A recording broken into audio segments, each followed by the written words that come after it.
Welcome to another exciting video, and in this video we will know the history of Node.js, who built Node.js, how it built and everything. So let's get started without any further delay.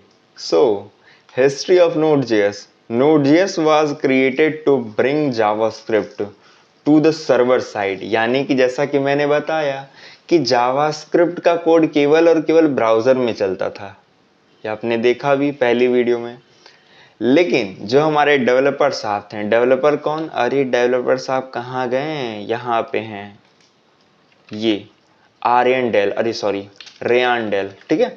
तो basically Ryan del साहब ने क्या किया, Chrome के V8 engine को निकाला। क्या किया, क्रोम के V8 इंजन को निकाला, और जो V8 इंजन है क्रोम का वो C++ पे था। किस पर था, C++ पे था।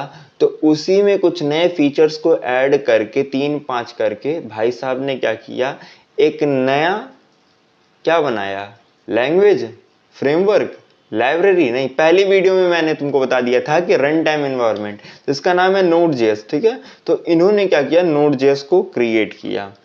अब बेसिकली है क्या Node.js, तो जावास्क्रिप्ट का सर्वर साइड एक रन टाइम एनवायरनमेंट है which is traditionally domained by languages like PHP, Java, Python, and here is a timeline that trace the journey। हम एक एक करके समझते हैं। सबसे पहले 2009 में द बर्थ ऑफ Node.js, जहाँ पे रेयान डेल ने क्या किया, Node.js को क्रिएट किया, और ये रिलीज कब हुआ था, मई के 27 तारीख 2009 में। मोटिवेशन क्या था कि Ryan was frustrated with the way web server handles multiple connection, Apache and Tomcat and तमाम ऐसे वेब सर्वर्स थे जो कि प्रॉब्लमेटिक थे उस टाइम में। बहुत प्रॉब्लम होती थी, एक तरीके से समझ लो। फिर इंस्पिरेशन क्या मिला, नॉन ब्लॉकिंग सर्विसेज बनाने के लिए event driven architecture using Google's V8 engine in a Chrome. जो मैंने बताया अभी कि इन्होंने क्या किया कि गूगल क्रोम का V8 इंजन को निकालकर उसमें कुछ अपने कोड को मर्ज मिक्स करके एक नया बना दिया रन टाइम एनवायरनमेंट, जिसका नाम है Node.js, ठीक है। फिर क्या हुआ, 2009 में तो ये हो गया, लेकिन 2010 में एक बहुत बड़ा बूम आया, क्या, npm का। अब npm क्या है, ये भी एक कॉन्सेप्ट है, डिटेल में समझेंगे। npm is a introduce, npm को इंट्रोड्यूस किया गया है, जिसका फुल फॉर्म होता है नोड पैकेज मैनेजर। ये पैकेजेस को मैनेज करता है। यानी कि अब क्या हुआ 2010 में कि कोई भी दूसरा डेवलपर किसी तीसरे डेवलपर के कोड को अपने कोड में यूज कर सकता है, कोई तीसरा डेवलपर किसी चौथे डेवलपर का कोड यूज कर सकता है अपने कोड में। मतलब कोड शेयरिंग बहुत इजीली हो गया, कोई बनाकर पब्लिश कर दे रहा है, और अगर किसी को उस चीज की आवश्यकता है तो वो इंस्टॉल कर ले रहा है with the help of npm, यानी कि नोड पैकेज मैनेजर। जैसा कि अगर आपने सपोज दैट पाइथन वगैरह पढ़ा होगा तो उसमें PIP पिप होता है, उसी प्रकार से इसमें क्या होता है, npm होता है, नोड पैकेज मैनेजर है, ठीक है। Launch to handle package distribution and dependencies management, ठीक है।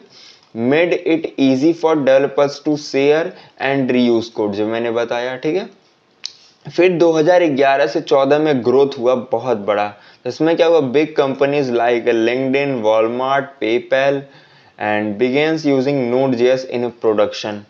तो 2011-14 से क्या हुआ, जितनी बड़ी कंपनियां, टॉप MNCs की कंपनियां, उन्होंने अपने सर्विसेज में Node.js को इंक्लूड करने लगे, ठीक है। तो Node.js become a popular for building fast scalable real time applications, ठीक है। आप प्रेजेंट टाइम में अगर गूगल करोगे कि Node.js को कौन कौन सी कंपनियां यूज कर रही हैं, तो आपको देखने को मिलेगा दुनिया भर की जितनी पॉपुलर कंपनीज हैं सारी की सारी कंपनियां इस्तेमाल कर रही हैं, समझ गए।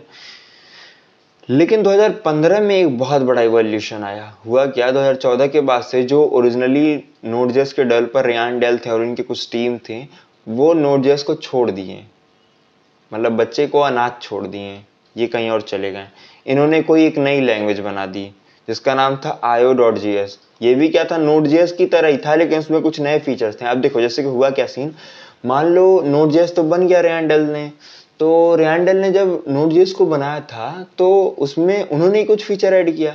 2010 में कुछ चीजें आई, 2011-14 तक आई, लेकिन उसके बाद इन्होंने उसको छोड़ दिया ऐसे अनाथ, जाओ, उसको कोई एडॉप्ट नहीं किया।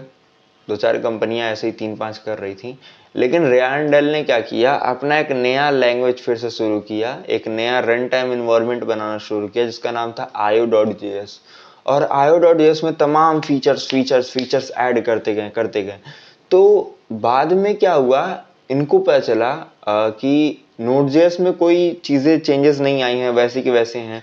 तो इन्होंने क्या किया, Node.js को भी आपस में शामिल कर लिया 2015 में, फॉर्क कर दिया, उसे स्प्लिट कर दिया और एक में दोनों मिलके io.js और Node.js एक बहुत बड़ा बूम ला दिए मार्केट में।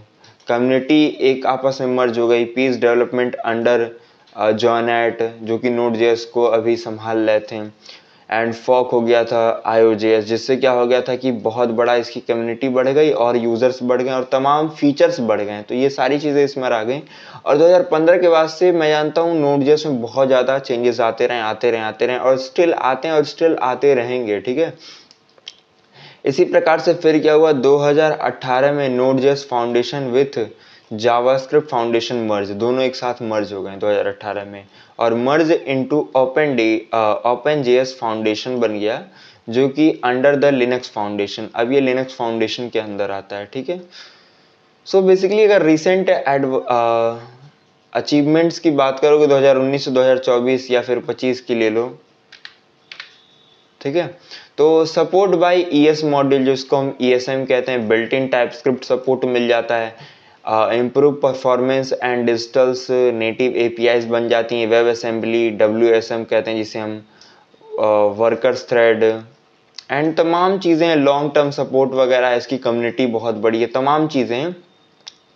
टुडे अगर आप देखोगे तो Node.js is a widely used web development API, real time APIs, CLIs, micro services and तमाम जगहों पे आप Node.js का इस्तेमाल देखते हो, ठीक है।